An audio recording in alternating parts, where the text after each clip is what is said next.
ചെറ്റത്തരം പ്രയോഗം അമ്പലപ്പുഴയിൽ സുധാകരന് അനുകൂലമായി ഒരു 10 വോട്ട് കൂടുതൽ കിട്ടുന്നതിന് കാരണമാണ്. പിണറായി വിജയൻ ഒരു കാര്യം പറയുന്നുണ്ടെങ്കിൽ അദ്ദേഹം മുൻകൂട്ടി ഉറപ്പിച്ചിട്ട് തന്നെയാണ് ആ പ്രയോഗം. പിണറായി വിജയനാണ് നന്നായിട്ട് അറിയാവുന്നത് ഈ പ്രയോഗം നടത്തി കഴിഞ്ഞാൽ സുധാകരന് അനുകൂലമാകും. ഇപ്പം അമ്പലപ്പുഴ ഭാഗത്താണെങ്കിലും ആലപ്പുഴയിലും ചേർത്തലയിലും ഒക്കെ സുധാകരൻ എന്ന് പറഞ്ഞാൽ സുധാകരൻ സാറാണ്. ഒന്നാമത്തെ കാര്യം വെച്ചാൽ ഈ CPM-ന്റെയും അല്ലെങ്കിൽ കമ്മ്യൂണിസ്റ്റ് പ്രസ്ഥാനത്തിന്റെ ഏറ്റവും വലിയൊരു പ്രശ്നം എന്ന് പറഞ്ഞാൽ അവർക്ക് ഈ നെഗറ്റീവ് സംഭവങ്ങളോട് ഒരുതരം പ്രണയമാണ്. സുധാകരനെ നന്നായിട്ട് അറിയാവുന്ന വ്യക്തിയാണ് ബേബി. കാരണം സുധാകരനെ അടുത്ത് നിന്ന് 2 പൊക്കലടിച്ചു കഴിഞ്ഞാൽ അങ്ങ് മഹാനാണെന്ന് പറഞ്ഞാൽ പിന്നെ സുധാകരൻ ഹാപ്പി. തടസ്സങ്ങൾ ചെറുതോ വലുതോ ഒന്നുമില്ല. ഏതാണോ തടസ്സം അതിനെ ഇല്ലാതെ ആക്കി മുമ്പോട്ട് പോകും. ഇതാണ് പിണറായി വിജയന്റെ ഒരു പ്രവർത്തന പദ്ധതി എന്ന് പറയുന്നത്. സർ, ഒരു ലോക്സഭ തെരഞ്ഞെടുപ്പ് കാലം കൊല്ലത്ത് ബേബി CPM-ന്റെ സ്ഥാനാർത്ഥി, മറുവശത്ത് പ്രേമചന്ദ്രൻ. ഇപ്പോഴത്തെ മുഖ്യമന്ത്രി പിണറായി വിജയൻ അന്ന് പാർട്ടിയുടെ സെക്രട്ടറിയാണ്. അദ്ദേഹം അന്ന് അവരുടെ പാർട്ടിയിൽ നിന്ന് മാറിപ്പോയ RSPയിലെ പ്രേമചന്ദ്രനെ ഒരു പ്രയോഗം നടത്തുന്നു. പരനാറിയാണ് പ്രേമചന്ദ്രൻ എന്ന്. സർ, സത്യത്തിൽ കൊല്ലത്തുകാർ ആ പ്രയോഗം കേട്ട് ശരിക്കും ഞെട്ടിപ്പോയി. അന്ന് വരെ ബേബി എന്ന് പറയുന്ന അവരുടെ പ്രിയപ്പെട്ട സഖാവിന് വേണ്ടി വോട്ട് ചെയ്യാൻ മനസ്സുകൊണ്ട് തയ്യാറായിരുന്നവർ എന്തുകൊണ്ടോ ഇന്നിതാ ഈ നിമിഷം വരെ പ്രേമചന്ദ്രനോട് വളരെ അടുപ്പമാണ്. ഇത് എന്നോട് പറഞ്ഞത് അവിടുത്തെ CPM-കാർ തന്നെയാണ് പറഞ്ഞത്. മുഖ്യമന്ത്രിയായിട്ട് ഒരു പ്രയോഗം ഉണ്ടാക്കുന്നു, ആ ഭാഷ പ്രയോഗം പ്രേമചന്ദ്രന് മേൽ ചാർത്തുന്നു. സർ, ഇവിടെ ഇപ്പൊ പറയാൻ കാര്യം സുധാകരൻ എന്ന അവരുടെ കൂടെ മുഖ്യമന്ത്രിക്കൊപ്പം അവരുടെ പാർട്ടിയിലെ ഉയർന്ന നേതാക്കളൊപ്പം നിന്നിരുന്ന മുതിർന്ന നേതാക്കളൊപ്പം നിന്ന നേതാവാണ്. സുധാകരനെ ഇന്നലെ കഴിഞ്ഞ ദിവസം ചെറ്റത്തരം കാട്ടി എന്ന് പറഞ്ഞു. ആദ്യം അത് സുധാകരൻ ക്ഷമിച്ചു. പക്ഷെ പിന്നീട് സുധാകരൻ പല വ്യംഗ്യാർത്ഥങ്ങളുമായി വരുന്നു. ഈ പ്രയോഗം വളരെ മോശമായ പ്രയോഗമാണ്, എനിക്കെതിരെയുള്ള എൻ്റെ അച്ഛനെയും എൻ്റെ അമ്മയും പറയുന്നതിന് തുല്യമാണ് എന്നൊക്കെ പറഞ്ഞിട്ടുണ്ട്. സാർ, ഈ ചെറ്റത്തരം പ്രയോഗം അമ്പലപ്പുഴയിൽ സുധാകരന് അനുകൂലമായി ഒരു 10 വോട്ട് കൂടുതൽ കിട്ടുന്നതിന് കാരണമാണ്. 10 വോട്ട് കിട്ടും. അല്ല, ഞാൻ പറയുന്നത് കൂടുതൽ കിട്ടുന്ന വോട്ടിന്റെ കാര്യമാണ് സാർ. അതായത് തീർച്ചയായിട്ടും എനിക്ക് തോന്നുന്നു ഈ പിണറായി വിജയൻ ഒരു കാര്യം പറയുന്നുണ്ടെങ്കിൽ അദ്ദേഹം മുൻകൂട്ടി ഉറപ്പിച്ചിട്ട് തന്നെയാണ് ആ പ്രയോഗം നടത്തുന്നത്. ചുമ്മാ പറയുന്നല്ല, മനസ്സിലായില്ലേ? അപ്പോ കൊല്ലത്ത് പോയിട്ട് പെരനാറി പ്രയോഗം നടത്തുമെന്ന് പറയുമ്പോൾ അവിടെ ഈ MA ബേബിയെ കേരള രാഷ്ട്രീയത്തിൽ നിന്നും പതുക്കെ തിരിച്ച് കേന്ദ്രത്തിലേക്ക് കൊണ്ടുപോവുക, പറഞ്ഞയക്കുക എന്ന ഒരു പദ്ധതി പിണറായി വിജയൻ നേരത്തെ, കാരണം അദ്ദേഹത്തിന് ഈ ഗോളിലേക്ക് എത്തുക എന്നുള്ളത് വളരെ പ്രധാനമാണ്. അപ്പൊ കേരളത്തില് MA ബേബി കേരള രാഷ്ട്രീയത്തിലേക്ക് നിൽക്കുകയാണെന്നുണ്ടെങ്കിൽ ബേബി ഒരു മുഖ്യമന്ത്രി സ്ഥാനത്തിന് ഒരു ഭീഷണിയാണ് ഇദ്ദേഹത്തിന്റെ പിണറായി വിജയൻ. അപ്പൊ ചെറിയ ഭീഷണിയാണ്, വലിയ ഭീഷണിയൊന്നുമല്ല, ചെറിയ ഭീഷണിയാണ്. പക്ഷെ പിണറായി വിജയൻ ഒരു ചെറിയ ഭീഷണിയെ പോലും ഈ നമ്മൾ പറയത്തില്ല ടേക്ക് ഓൺ ഫോർ ഗ്രാൻഡഡ് എന്ന് പറയില്ല, അങ്ങനെ ഒരു സ്വഭാവം പിണറായി വിജയനില്ല. ചെറുതോ വലുതോ എന്ന തടസ്സങ്ങൾ ചെറുതോ വലുതോ എന്നൊന്നുമില്ല. ഏതാണോ തടസ്സം അതിനെ ഇല്ലാതെ ആക്കി മുമ്പോട്ട് പോകും. ഇതാണ് പിണറായി വിജയന്റെ ഒരു പ്രവർത്തന പദ്ധതി എന്ന് പറയുന്നത്. അതനുസരിച്ചിട്ട് പിണറായി വിജയൻ അറിയാം, പ്രേമേന്ദ്രനെതിരെ ഇങ്ങനെ ഒരു പ്രസ്ഥാനം നടത്തി കഴിഞ്ഞാൽ സ്വാഭാവികമായിട്ടും പ്രേമേന്ദ്രന് അനുകൂലമായി വോട്ട് കിട്ടും, ബേബി പരാജയപ്പെടും. കേരളത്തിൽ കൊല്ലത്ത് മണ്ഡലത്തിൽ അദ്ദേഹത്തിന്റെ ഹോം കോൺസ്റ്റിറ്റ്യുവൻസിയാണ് കൊല്ലം എന്ന് പറയുന്നത്. അവിടെ മത്സരിച്ച് പരാജയപ്പെട്ട വ്യക്തി. അങ്ങനെ പതുക്കെ അദ്ദേഹത്തിന്റെ കേരള രാഷ്ട്രീയത്തിലൊരു സാന്നിധ്യം അല്ലെങ്കിൽ പ്രസക്തി ഒന്ന് കുറച്ചിട്ട് പതുക്കെ വേണമെങ്കിൽ അങ്ങ് ഡൽഹിക്ക് പറഞ്ഞയക്കാം. അത് വിജയിക്കുകയും ചെയ്തു. ഇവിടെ ഇപ്പോ എനിക്ക് തോന്നുന്നു ഈ സുധാകരനോട് എന്തോ ഇവർ തമ്മിൽ നമ്മൾ ഈ രാഷ്ട്രീയത്തിൽ പുറത്ത് കാണുന്ന രീതിയൊന്നുമല്ലല്ലോ. ഇപ്പൊ സുധാകരനും പിണറായി വിജയനൊക്കെ തമ്മിൽ ഇങ്ങനെ നേരിട്ട് പരസ്യമായ പ്രസ്താവനകളൊക്കെ നടത്തുന്നു, ആക്ഷേപകരമായ കാര്യങ്ങൾ പറയുന്നു. പക്ഷെ അവർ നേരിട്ട് കണ്ടു കഴിഞ്ഞാൽ അവർ ഭയങ്കര സൗഹൃദത്തിലായിരിക്കും ഇടപെടുന്നത്. അപ്പൊ ഇതാണ് ഈ രാഷ്ട്രീയം എന്ന് പറഞ്ഞത്. അപ്പൊ ഇവർ തമ്മിലേക്കുള്ള ബന്ധം എങ്ങനെയാണെന്ന് അറിയാൻ കഴിയത്തില്ല. സുധാകരൻ അവിടെ ഒറ്റയ്ക്ക് അല്ല സ്വതന്ത്രനായിട്ട് മത്സരിക്കുന്നു. ഇപ്പൊ അവിടെ നിലവില് എക്സലാം എന്ന് പറയുന്ന CPM-ന്റെ സിറ്റിംഗ് MLA ആണ്. അപ്പൊ അവിടെ സുധാകരന്റെ വിജയത്തിന് കാരണമാകുന്ന ഒരു സംഭാവന പിണറായി വിജയൻ ചെയ്തതാണോ എന്ന് പോലും നമ്മൾ സംശയിക്കേണ്ടിയിരിക്കുന്നു. കാരണം പിണറായി വിജയനാണ് നന്നായിട്ട് അറിയാവുന്നത് ഈ പ്രയോഗം നടത്തി കഴിഞ്ഞാൽ സുധാകരന് അനുകൂലമാകുമെന്നുള്ളത്. അപ്പൊ അത് ഒരു വശത്തേക്ക് ഇരിക്കുന്നു. 2, സുധാകരൻ എന്തുകൊണ്ടാണ് പെട്ടെന്ന് ഈ ചെറ്റയിലൊരു അഭിമാനക്ഷതം ഏറ്റത് എന്നുള്ളത് മനസ്സിലാവുന്നില്ല. കാരണം കഴിഞ്ഞ ദിവസം, അതായത് ഞായറാഴ്ചയാണെന്ന് തോന്നുന്നു, UDF-ന്റെ കൺവെൻഷനിൽ അദ്ദേഹം പങ്കെടുത്തുകൊണ്ട് പറയുകയുണ്ടായി, ചെറ്റ അതെനിക്ക് ഞാൻ വലിയ അഭിമാനമായി കാണുന്നു എന്നെ വിളിച്ചത്. കാരണം അടിസ്ഥാന വർഗത്തിന്റെ പുരയായിരുന്നു ചെറ്റ. താനും 18 വയസ്സ് വരെ വളർന്നത് ചെറ്റ കൊണ്ട് മറച്ച ഒരു വീട്ടിനുള്ളിലായിരുന്നു.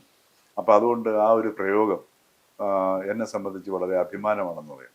പിന്നെ എന്തുകൊണ്ടാണ് പെട്ടെന്ന് ഇങ്ങനെ ഒരു ഇതിലേക്ക് മാറിയതെന്ന് എനിക്ക് തോന്നുന്നത്, അത് രാഷ്ട്രീയമായിട്ട് തൻ്റെ മണ്ഡലത്തിൽ ഒരു ഒരു വലിയൊരു ഇലക്ഷൻ ക്യാമ്പയിനാക്കി മാറ്റാനുള്ളൊരു മൂലധനം കിട്ടിയതിൻ്റെ ഒരു ആവേശത്തിലാണ് സുധാകരൻ ഇപ്പോൾ ഇതിനെ എടുത്ത് പ്രയോഗിക്കുന്നത്. ഇതുപോലെ എന്നാൽ മണിശങ്കർ അയ്യർ നരേന്ദ്രമോദി ആദ്യം പ്രധാനമന്ത്രി സ്ഥാനത്തേക്ക് മത്സരിക്കുന്ന സമയത്ത് ചായക്കടക്കാരൻ്റെ ചായ അടിക്കുന്നത് പോലെയല്ല പ്രധാനമന്ത്രി പദം എന്ന് പറയുകയുണ്ടായി. അത് ഇപ്പൊ പോലും ഉപയോഗിക്കുന്നുണ്ട്. BJP-യുടെ പിന്നെ ഒന്നാം മോദിയുടെ സർക്കാരിന്റെ കാലഘട്ടത്തിൽ വളരെയധികം സഹായിച്ച ഒരു പ്രയോഗമാണ്. എന്ന് പറഞ്ഞതുപോലെ ഈ ചെറ്റ പ്രയോഗത്തിലെ രാഷ്ട്രീയ സാധ്യത, അനന്തമായ സാധ്യത കണ്ടുകൊണ്ടാണ് ജി സുധാകരൻ ഇപ്പൊ അതിനകത്ത് ഇന്നലെ ഒരു വീണ്ടും വിചാരം കഴിഞ്ഞിട്ട് ഒരു പക്ഷേ ചിലപ്പം അദ്ദേഹത്തിന് അതൊക്കെ ചിന്തിക്കാനുള്ള ശേഷിയുള്ള കൂട്ടത്തിലുണ്ടോ ചിലപ്പോൾ ചിലപ്പോൾ ഒരു പക്ഷേ ആരെങ്കിലും പറഞ്ഞു കൊടുത്തിട്ടുണ്ടാവാം ഒരു സ്ട്രാറ്റജി എന്ന നിലയിൽ. അപ്പൊ അത് ഈ മണ്ഡലത്തില് ഈ ചെറ്റ എന്ന് പറഞ്ഞ, കാരണം ജി സുധാകരൻ എന്തൊക്കെ തന്നെയാണെങ്കിലും അമ്പലപ്പുഴ ആലപ്പുഴ ഭാഗങ്ങളിൽ ഇദ്ദേഹത്തിനെ എതിർക്കുന്നവർ പോലും സുധാകരൻ സാർ എന്നാ വിളിക്കുക. വളരെയധികം ബഹുമാന്യനായ വ്യക്തിയാണ്. ഇപ്പൊ അമ്പലപ്പുഴ ഭാഗത്താണെങ്കിലും ആലപ്പുഴയിലും ചേർത്തലയിലും ഒക്കെ ജി സുധാകരൻ എന്ന് പറഞ്ഞാൽ സുധാകരൻ സാറാണ്. അപ്പൊ അദ്ദേഹത്തിനെതിരെ ഈ CPM വർഗവഞ്ചകന് മാപ്പില്ല എന്ന് പറഞ്ഞിട്ട് നടത്തിയ ഒരു ക്യാമ്പയിൻ ഉണ്ടായിരുന്നു, പ്രചാരണ ജാഥയൊക്കെ ഉണ്ടായിരുന്നു. ആ ജാഥയിൽ പങ്കെടുത്തവർ പോലും സുധാകരനെ കുറിച്ച് സംസാരിക്കുമ്പോൾ രൂക്ഷമായ ഭാഷയിൽ സംസാരിക്കാൻ പലരും തയ്യാറായി മടിക്കുന്നുണ്ടായിരുന്നു. അവരുടെ നാവ് അനങ്ങുന്നില്ല. പക്ഷെ സ്ത്രീകളൊക്കെ ആകുമ്പോഴത്തേക്ക് ആ തെരഞ്ഞെടുപ്പല്ലേ വരുന്നത്, സുധാകരൻ സാറ് അറിയില്ല, ജയിക്കുമായിരിക്കാം, ചിലപ്പോൾ പരാജയപ്പെടുമായിരിക്കും, ഇങ്ങനെയൊക്കെയാണ് പറയുന്ന സാധനം. മറിച്ച് ആ ഒരു വഞ്ചകൻ എന്നുള്ളൊരു രാഷ്ട്രീയമായ ഒരു വൈകാരിക പ്രകടനം ഈ സ്ത്രീകളുടെയും ആരുടെയും നാവിൽ വരുന്നില്ല. അപ്പൊ സുധാകരനെ പോലെയുള്ള ഒരു സുധാകരൻ സാറിനെ പിണറായി വിജയൻ ചെറ്റ എന്ന് വിളിച്ചു കഴിഞ്ഞാൽ അത് അനീതിയായി പോയി എന്ന ബോധ്യം അമ്പലപ്പുഴക്കാരിൽ നന്നായിട്ട് ഉണ്ടാക്കിയെടുക്കുകയും അതോടൊപ്പം തന്നെ പൊതുവിലും എല്ലാവർക്കും ഉപയോഗിക്കാൻ പറ്റും. ഇപ്പൊ ബാക്കിയെല്ലാം അടിയന്തര വിഷയങ്ങള് നമ്മുടെ മണ്ഡലങ്ങളെയും അതേപോലെ കാലത്തെയും ഒക്കെ ബാധിക്കുന്ന ഒരുപാട് വിഷയങ്ങൾ ചർച്ച ചെയ്യപ്പെടേണ്ട ഒരു തെരഞ്ഞെടുപ്പാണിത്. പക്ഷെ അതിനെയൊക്കെ മറികടന്ന് മറ്റു പല മണ്ഡലങ്ങളിലും അതോടൊപ്പം തന്നെ അമ്പലപ്പുഴയും അതിഗംഭീരമായിട്ട് ഉപയോഗിക്കാൻ പറ്റുന്ന ഒരു മൂലധനമാണ് ഈ ചെറ്റപ്രയോഗം. ആ ചെറ്റപ്രയോഗം അതുകൊണ്ടാണ് ഇപ്പോൾ ഇതിനകത്ത് പ്രയോഗിച്ചിരിക്കുന്നത്. അതുകൊണ്ടാണ് ഇപ്പൊ AK ബാലൻ ഇറങ്ങിയിരിക്കുന്നത് ഡിക്ഷണറിയുമായിട്ട്. ചെറ്റ എന്ന് പറഞ്ഞു കഴിഞ്ഞാൽ അല്പത്തം എന്ന് മാത്രമേ ഉള്ളൂ, അല്പത്തരം. അതാണ് പിണറായി വിജയൻ ഉദ്ദേശിച്ചത്. അതിപ്പോ അദ്ദേഹം ഡിക്ഷണറിയൊക്കെ എടുത്തിട്ട് നോക്കിയിട്ടാണ് അത് പറയുന്നത്. ആംഗലേയത്തിലാണെങ്കിൽ മീൻനെസ് എന്നേ ഉദ്ദേശിച്ചിട്ടുള്ളൂ. അപ്പൊ അത് നോക്കുമ്പോൾ അത് വളരെ ലഘുവായിട്ടുള്ളൊരു സംഗതിയാണ്. അങ്ങനെയാണെങ്കിൽ എന്തുകൊണ്ട് അവിടെ ആ മാധ്യമ സമ്മേളനത്തിനുണ്ടായിരുന്ന മാധ്യമപ്രവർത്തകരും ചോദിച്ചതായി കണ്ടില്ല? അങ്ങനെയാണെങ്കിൽ അത് ഉപയോഗിച്ചാൽ പോരായിരുന്നോ? അല്പത്തമല്ലേ അദ്ദേഹം കാണിച്ചത് എന്ന് ചോദിച്ചാൽ മതിയായിരുന്നു. പക്ഷെ പിണറായി വിജയൻ ആ ഇന്റർവ്യൂവിൽ പറഞ്ഞത് അതിന് മറ്റൊരു വാക്ക് നിഘണ്ടുവിലില്ല എന്നുള്ളതാണ്. അതെ, അതിൽ കുറഞ്ഞ് തന്റെ നിഘണ്ടുവിൽ ഇതിൽ കുറഞ്ഞ് മറ്റൊരു വാക്കുകളില്ല, ചെറ്റത്തരം. അപ്പം AK ബാലൻ പറയുന്നത് മുഖ്യമന്ത്രി സുധാകരനെ ചെറ്റ എന്ന് വിളിച്ചില്ല എന്നുള്ളതാണ്. അപ്പൊ അതിനകത്ത് വലിയ പ്രസക്തിയൊന്നുമില്ല. ഇപ്പൊ ഉദാഹരണത്തിന് അഭിനയിക്കുന്ന ഒരാളിനെ നമ്മൾ നടൻ അല്ലെങ്കിൽ അഭിനേതാവ് എന്ന് പറയുന്നു, അല്ലെ? പഠിപ്പിക്കുന്ന ഒരാളിനെ അധ്യാപകൻ എന്ന് പറയുന്നു, നെയ്യുന്ന ഒരു വ്യക്തിയെ നെയ്ത്തുകാരൻ എന്ന് പറയുന്നു. ചെറ്റ സ്വഭാവം കാണിക്കുന്ന, ചെറ്റത്തരം കാണിക്കുന്ന ഒരാൾ ചെറ്റ, അത്രേ ഉള്ളൂ സംഗതി. അപ്പൊ അതുകൊണ്ട് പിന്നെ സുധാകരൻ പറയുന്നതിനകത്ത് തന്നെ ചെറ്റ എന്ന് വിളിച്ചു എന്ന് പറയുമ്പോൾ ഇല്ല എന്ന് പറയാൻ പറ്റത്തില്ല. അപ്പൊ ഇത് ഇത്തരം പ്രയോഗങ്ങളുടെ ഒരു ഈ പറഞ്ഞതുപോലെ നേരത്തെ നമ്മുടെ MV ജയരാജൻ ഹൈക്കോടതി ജഡ്ജിയെ ശുംഭൻ എന്ന് പ്രയോഗിച്ചു. അപ്പൊ അതിനുശേഷം പിന്നെ അതിന്റെ വാദം, പിന്നെ കോടതി ലക്ഷ്യ കേസ് വാദത്തിന് വന്ന സമയത്ത് CPM വാദിച്ചത് ശുംഭൻ എന്ന് പറഞ്ഞു കഴിഞ്ഞാൽ സംസ്കൃത പദമാണെന്നും ആ സംസ്കൃത പദത്തിൽ അതിന്റെ അർത്ഥം പ്രകാശം പരത്തുന്നവനാണെന്നും ഒക്കെയാണ്. അപ്പൊ ഈ ഒരു വ്യാഖ്യാനം എഴുതി കൊടുത്ത ഒരു സംസ്കൃത അധ്യാപകൻ പിന്നീട് ഒരു VC ആയതായിട്ടും കേൾക്കുന്നുണ്ട്. പ്രതിപകാരം. അപ്പൊ ഈ രീതിയിലൊക്കെയാണ് ഈ വിപ്ലവ പാർട്ടിയിൽ കാര്യങ്ങൾ നടക്കുന്നത്. അപ്പൊ അതുകൊണ്ട് ഈ വിപ്ലവ പാർട്ടിയുടെ ഈ കാര്യങ്ങളും ഈ പറഞ്ഞതുപോലെ ഇതെങ്ങനെ ഈ കിട്ടുന്ന അവസരങ്ങളെ, ഈ ഒന്നാമത്തെ കാര്യം വെച്ചാൽ ഈ CPM-ന്റെയും അല്ലെങ്കിൽ കമ്മ്യൂണിസ്റ്റ് പ്രസ്ഥാനത്തിന്റെ ഏറ്റവും വലിയൊരു പ്രശ്നം എന്ന് പറഞ്ഞാല് അവർക്ക് ഈ നെഗറ്റീവ് സംഭവങ്ങളോട് ഒരുതരം പ്രണയമാണ്. അതായത് എന്തിനെ എതിർക്കുക, എതിർപ്പാണ് രാഷ്ട്രീയം എന്നുള്ള സാധനം. അതാണ് അവരുടെ ഒരു മൂലധനം. മൂലധനം വെറുപ്പ്, എതിർപ്പ്, അറ്റാക്കാണ്. ആക്രമിക്കുക, മറ്റവനെ ഇല്ലാണ്ടാക്കുക. വേറൊരുത്തൻ തെറ്റാണെന്ന് പറഞ്ഞിട്ട് അവർ സ്വയം ശരിയാണെന്ന് കാണിക്കാനായിട്ട് അവർക്ക് മറ്റൊരാൾ തെറ്റാണെന്ന് കാണിച്ചേ പറ്റൂ. മറ്റൊരാളുടെ തെറ്റിന്റെ മുമ്പിലാണ് അവരുടെ ശരി. ഇപ്പൊ പിണറായി വിജയനൊക്കെ എപ്പോഴും ഉപയോഗിക്കുന്ന വാക്കാണ് ശരി. ശരിയുടെ ഭാഗത്ത് മാറിയതുകൊണ്ട് സാർ അത് പറഞ്ഞപ്പോഴാണ് ഞാൻ ആലോചിക്കുന്നത്. സാർ, ഈ എബ്രഹാം എന്ന് പറഞ്ഞൊരു ഫിനാൻസ് സെക്രട്ടറി ഇപ്പോൾ ഉണ്ട്, സാറിന് അറിയാം, KM എബ്രഹാം. ഈ KM എബ്രഹാമിനെതിരെ വന്ന ആരോപണങ്ങൾ സാറൊന്ന് ഓർത്തു നോക്കുക. എന്നിട്ട് അദ്ദേഹത്തിന്റെ തലപ്പത്ത് കൊണ്ടുവച്ചു, അജിത് കുമാറിന്റെ തലപ്പത്ത് കൊണ്ടുവച്ചു. ഇങ്ങനെ എന്തെല്ലാം സാറ് പറഞ്ഞ പോലെ എന്തൊക്കെ നെഗറ്റീവിസം ഉണ്ടായിരുന്നോ അതിനെയെല്ലാം മുഖ്യമന്ത്രി പിണറായി വിജയൻ ശരിയാണെന്ന് പറഞ്ഞുകൊണ്ടാവച്ചത്. അതെ, അങ്ങനെ ആകുമ്പോൾ ഒരു ഗുണം എന്ന് പറഞ്ഞു കഴിഞ്ഞാൽ ഇങ്ങനെയുള്ള ആൾക്കാരുടെ ഭാഗത്ത് നിന്ന് സംവിധാനത്തിന്റെ, ഔദ്യോഗിക സംവിധാനത്തിന്റെ പൂർണ്ണ പിന്തുണ കിട്ടും.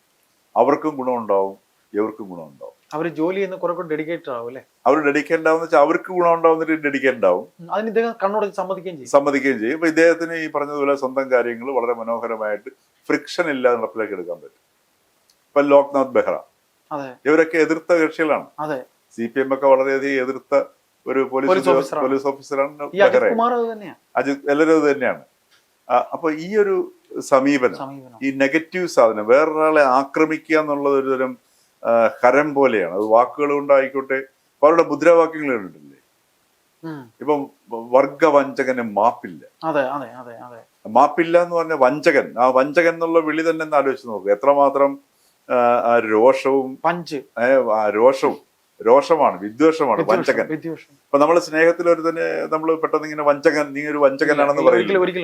ഇപ്പൊ തന്നെ ഈ ചെറുപ്പക്കാർ ആൺകുട്ടികളൊക്കെ ഇപ്പൊ ഈ പ്രണയിക്കുന്ന പെൺകുട്ടികള് പ്രണയം നിഷേധിച്ചു കഴിഞ്ഞാല് അവരെ പോയി പെട്രോൾ ഒഴിച്ച് ചുട്ടുകൊല്ലുന്നു, കുത്തിക്കൊല്ലുന്നു. ഇതൊക്കെ ചെയ്യുന്നത് ഇവരെ വഞ്ചകി എന്ന് വിളിച്ചിട്ടാണ്. അപ്പൊ വഞ്ചകി എന്ന ആ ഒരു വിളിയിലേക്ക് അവരെ നയിക്കുന്ന വൈകാരികതയിൽ ഉണ്ടാകുന്ന ആ രോഷത്തിലാണ്, ആ ഒരു കോപാഗ്നിയാണ് അവരെ ഈ കൊല്ലാനായിട്ട് പ്രേരിപ്പിക്കുന്നത്. അതേ കോപാഗ്നി കൊണ്ട് തന്നെയാണ് ഇവര് വഞ്ചകൻ, ഈ വർഗവഞ്ചകൻ എന്ന് വിളിക്കുന്നത്. അപ്പൊ അതിന്റെ ആ തീക്ഷ്ണതയിലാണ് മുഖ്യമന്ത്രി പറയുന്നത് ഈ ചെറ്റത്തരം എന്നുള്ള അപ്പുറമുള്ളൊരു വാക്ക് നിഘണ്ടുവിൽ കാണുന്നില്ല എന്ന് പറയുന്നത്. അപ്പൊ അതിനെയാണ് ഇപ്പോ AK ബാലൻ സാധൂകരിക്കുകയും ഡിക്ഷണറി ഉപയോഗിച്ച് സാധൂകരിക്കുകയൊക്കെ ചെയ്യുന്നത്.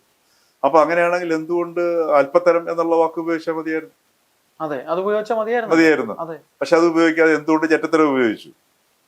അതും സുധാകരൻ പറയുന്നത് പോലെ അതിനകത്ത് കോൺസ്റ്റിറ്റ്യൂഷണൽ ഇഷ്യൂ ഉണ്ടോ എന്നുള്ളതൊന്നും എനിക്കറിയത്തില്ല. അത്തരം ഇഷ്യൂ ഒന്നും ഉണ്ടാവാൻ വഴിയില്ല, അതൊന്നും ഇല്ല, പോവില്ല. പിന്നെ രണ്ടാമത്തെ പ്രശ്നം, അദ്ദേഹത്തിന്റെ അച്ഛൻ്റെ പേര് ചെറ്റ, അത് പറയുന്നതിനകത്ത് ന്യായമില്ല. കാരണം ഇദ്ദേഹത്തിനെ അധിക്ഷേപിക്കാൻ വേണ്ടി പറഞ്ഞ വാക്കാണ്. അത് സാറ് പറഞ്ഞ പോലെ വ്യക്തമായിട്ട് ഇന്നലെ മാതൃഭൂമി ചാനലിന് കൊടുത്ത അഭിമുഖത്തിലാണ് അതിൽ കൃത്യമായിട്ട് പറയുന്നത്, എന്റെ ഭാഷാ നിഘണ്ടുവിൽ ഇതിന് ഞാൻ ഇതേ പറയുള്ളൂ എന്നാണ് മുഖ്യമന്ത്രി പറയുന്നത്. സാർ, ഇതില് സാറ് ഇത്രയും പറയുമ്പോൾ MA ബേബി എന്ന അദ്ദേഹത്തിന്റെ പാർട്ടിയിലെ സഹയാത്രികൻ തന്നെയായിരുന്നു MA ബേബി, ആരുടെ G സുധാകരന്റെ. സാർ, അദ്ദേഹം അങ്ങനെ ഇദ്ദേഹത്തിന് നോവത്തക്ക രീതിയിൽ ഇതുവരെ ഈ നിമിഷം വരെ ഒന്നും പറഞ്ഞിട്ടില്ല. അതെന്തുകൊണ്ടാണ് സാർ? കാരണം ബേബി ഒരു പൈങ്കിളി രാഷ്ട്രീയക്കാരനാണ്. വൈകാരികതയില്, അതുപോലെ ഈ ലോല വൈകാരികതകളിലൊക്കെ പെട്ടെന്ന് വീഴുന്നു പോവുകയും വീഴ്ത്തുന്ന ആളുമാണ്. ചില പ്രയോഗങ്ങളിലും ചില കാവ്യബിംബങ്ങളുടെ സൃഷ്ടിയിലുമൊക്കെ അഭിരമിച്ച് അതിനകത്തൊക്കെ ഒരുതരം ആനന്ദം കണ്ടെത്തുകയും, അതേപോലെ ചില ഭാഷാ പ്രയോഗങ്ങളിലൂടെ ചില സംഗതികളൊക്കെ സൃഷ്ടിച്ച് ചില സംസ്കൃത പദങ്ങളുടെ ആധിക്യ ഉപയോഗമൊക്കെ നടത്തി അങ്ങനെ ഒരു ഇമേജ് ക്രിയേറ്റ് ചെയ്ത് പോവുകയും എന്നൊരു വ്യക്തിയാണ് MA ബേബി.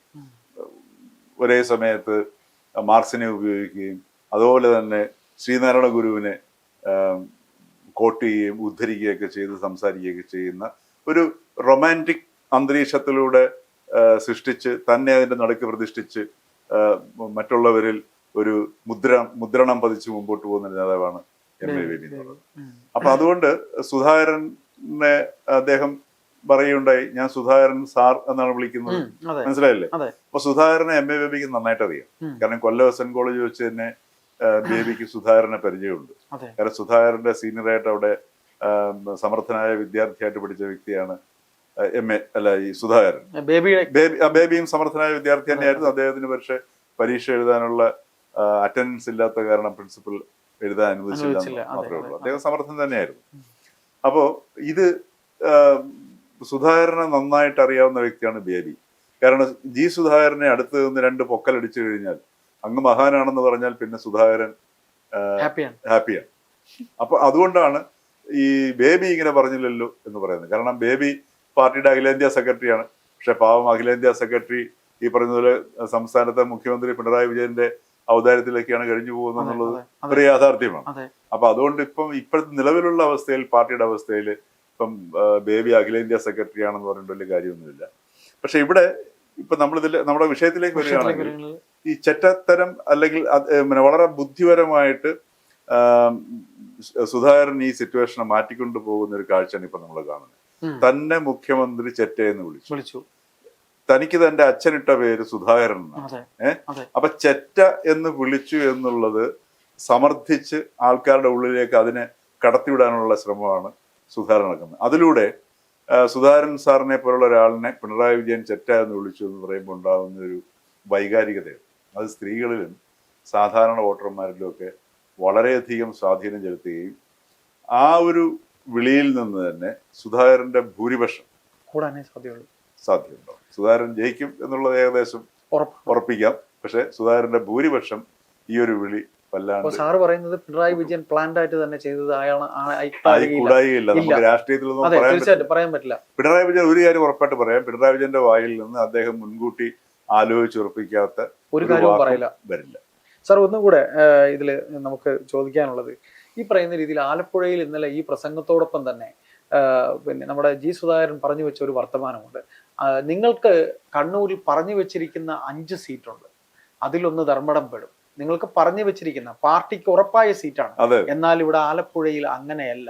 ഇവിടെ സഖാക്കൾ പോരാടി നേടുന്ന സീറ്റുകളാണ്. അതുകൊണ്ട് നിങ്ങൾ ഒരിക്കലും പാർലമെന്ററി വ്യാമോഹത്തെ കുറിച്ചും നിങ്ങൾ സംസാരിക്കരുത് എന്നൊരു വാക്കുകൂടെ പറഞ്ഞു. മരിക്കുമ്പോൾ AKG അപ്പോഴും MP ആയിരുന്നു എന്ന് പറഞ്ഞു. പിണറായി വിജയൻ താങ്കൾ 7 തവണ പാർലമെന്ററി തലത്തിൽ പോയതാണെന്നും പറഞ്ഞു. അപ്പോ സുധാകരനോട് സംസാരിക്കാൻ വന്നു കഴിഞ്ഞാൽ പിണറായി തോൽക്കത്തല്ലേ ഉള്ളൂ. തോൽവിയുടെ ജയത്തിന്റെ പ്രശ്നമല്ലേ ഇതിനകത്ത്.